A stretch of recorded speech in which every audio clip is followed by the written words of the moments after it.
Bom dia, eu espero que todos estejam bem. É com bastante alegria e satisfação que nós estamos aqui mais essa semana para falar do livro O Céu e o Inferno, ainda falando no capítulo de Espíritos Felizes.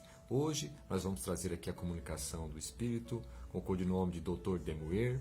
Ele desencarnou no dia 25 de janeiro de 1865. É uma história muito legal que vai trazer aqui umas reflexões muito importantes para nós.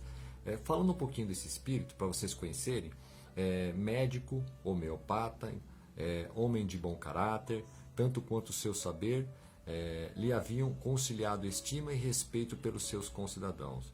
Ou seja, através da profissão dele, era uma pessoa muito querida, né? Era também uma pessoa com qualidades morais, né? Como sua bondade e caridade eram inesgotáveis. E apesar de sua idade avançada, nenhuma fadiga lhe custava quando se tratava de ir cuidar dos pobres doentes. O preço de suas visitas não o preocupava. Custava-lhe menos deslocar-se pelos menos favorecidos do que por aquele que ele sabia poder pagar. Porque dizia, este último, na falta de eu não poder ir lá visitá-lo, podia sempre conseguir um médico. Olha a sabedoria desse espírito. Ali a gente começa a perceber já um certo avanço, né, na moralidade desse espírito. Continuando. Ao primeiro, não se dava os remédios gratuitamente, mas, com frequência, lhe deixava com o que prover as necessidades materiais, o que por vezes é o medicamento mais útil, ou seja, ele realmente fazia um trabalho, né, mais aprofundado, trabalhava mais essa questão também do convívio do paciente, né, procurava realmente entender o momento de cada paciente, então ele tinha um cuidado muito especial com as pessoas. Sr. Demuer havia abraçado com ardor a doutrina espírita, no qual encontrou a chave dos mais graves problemas, cuja solução pedira em vão a ciência e a todas as filosofias. Seu espírito profundo e investigador fez-lhe imediatamente compreender todo o seu alcance. Assim, ele foi um de seus mais zelosos propagadores. Relações de viva e muita simpatia se haviam estabelecido entre ele e nós por correspondência, ou seja, dizendo aqui que ele também se correspondia, tinha, né, contato, né, com o Centro Espírita de Allan Kardec e justamente com o próprio Allan Kardec. Então esse também é um ponto muito legal desse espírito, que ele convivia bem, até pela profundidade, pela dedicação para ajudar o próximo, né? E aí veio a primeira comunicação logo após o seu desencarne. Ele diz assim, o espírito, né? Eis-me aqui, prometer a mim mesmo, vivo, que logo que estivesse morto viria, se isso me fosse possível, apertar a mão do meu caro mestre e amigo, Sr. Allan Kardec. Então aqui ele falando, né, que gostaria de estar ali porque considerava Kardec, né, uma pessoa também muito, né, avançada, e que ele tinha muito respeito e carinho. Continuando, né? Falando da morte dele. A morte dera à minha alma esse pesado sono que chamamos letargia, mas meu pensamento velava. Sacudi esse torpor funesto que prolonga a perturbação, que se segue à morte. Despertei e num salto fiz a viagem. Então percebe ali que rapidamente, né, ele passa, né, do desligamento do corpo físico e já adentrando naquele breve estado perturbativo e já despertando, né, nessa clareza do mundo espiritual. Evidente esforço das suas boas ações enquanto estava no plano físico. E continuando, né? Como estou feliz! Não estou mais velho nem enfermo. Meu corpo não era senão um disfarce imposto. Sou jovem e belo, belo dessa eterna juventude dos espíritos cujas rugas jamais franzem o rosto, cujos cabelos não embranquecem com o passar do tempo.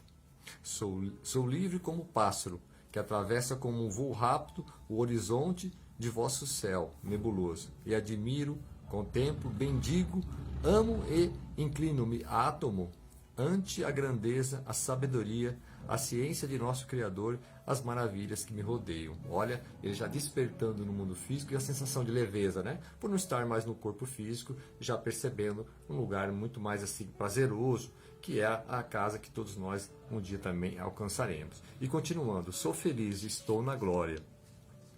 Quem poderá falar das esplêndidas belezas da terra dos eleitos, né? Os céus, os mundos, os sóis, seu papel no grande concurso da harmonia universal. Ele pergunta isso, né?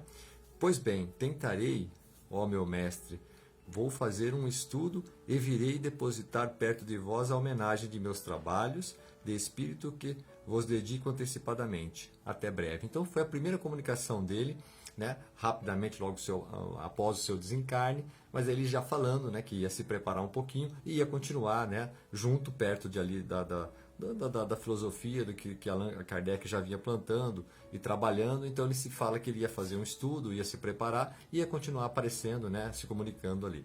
E aí depois vem as outras comunicações deles, né? As duas comunicações seguintes, dadas no dia 1º e dia 2 de fevereiro, são relativas à doença que nos acometia naquele momento. Ele comentando que Allan Kardec teve um período que ficou doente, então o espírito vem, né, para poder também dar um alerta ali para Kardec. Vejamos aqui a sequência, né? Embora sejam pessoais, reproduzimos-las porque provam que o Sr. Demuer é tão bom como espírito quanto era como homem. E Kardec relatando também ali que o espírito se preocupava com ele, assim como ele foi na vida física, né?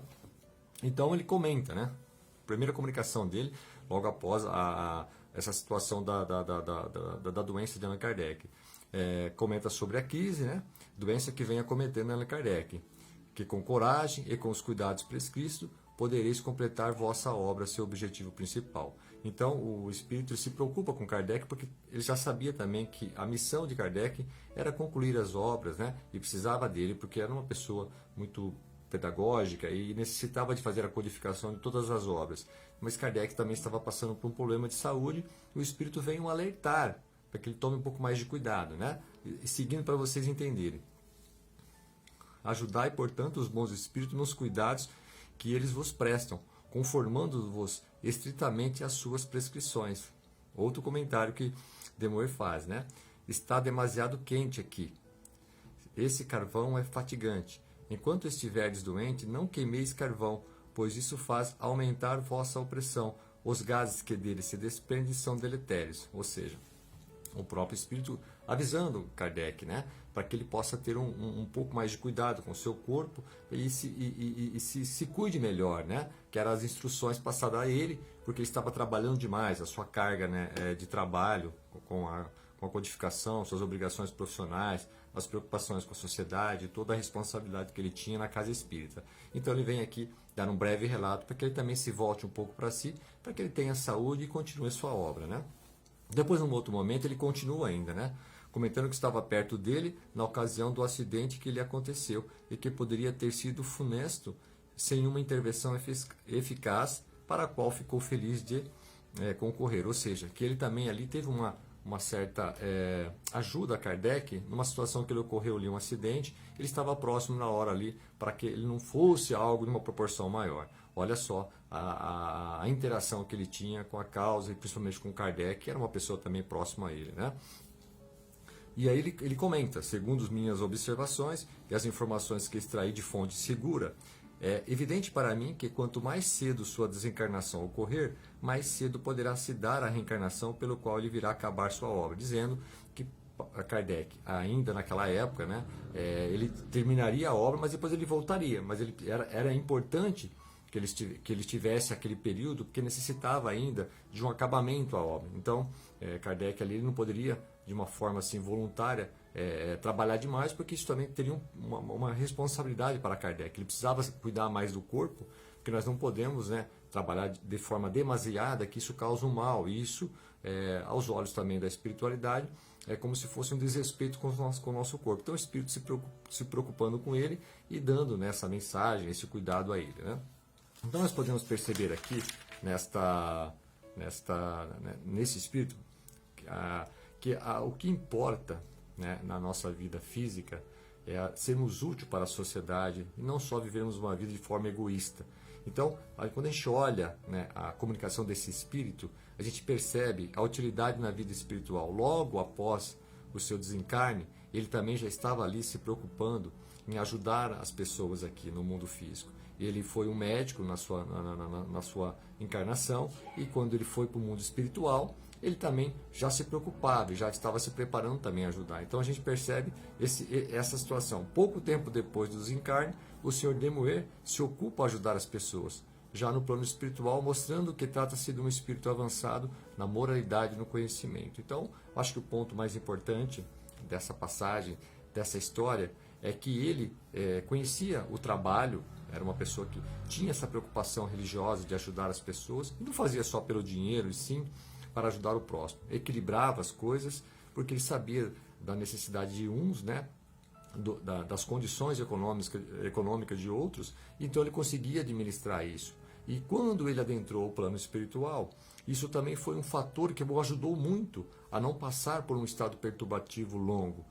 Rapidamente, né, após a sua morte física, ele já se encontra no mundo espiritual, se reconhece e sente a maravilha do plano espiritual, ou seja, praticamente não passou por nenhuma grande turbulência, porque foi uma pessoa, enquanto esteve no mundo físico, que se voltou para o próximo, né? Não vivia de forma egoísta, né? E isso é o ponto que a gente sempre reforça aqui, que é fazermos o bem da forma coletiva, né? Porque assim estaremos plantando, né, bons frutos para o nosso desencarne e que nossa passagem também seja uma passagem mais tranquila, mais serena, ok? Eu fico muito feliz, eu espero vocês até a próxima semana, se Deus quiser.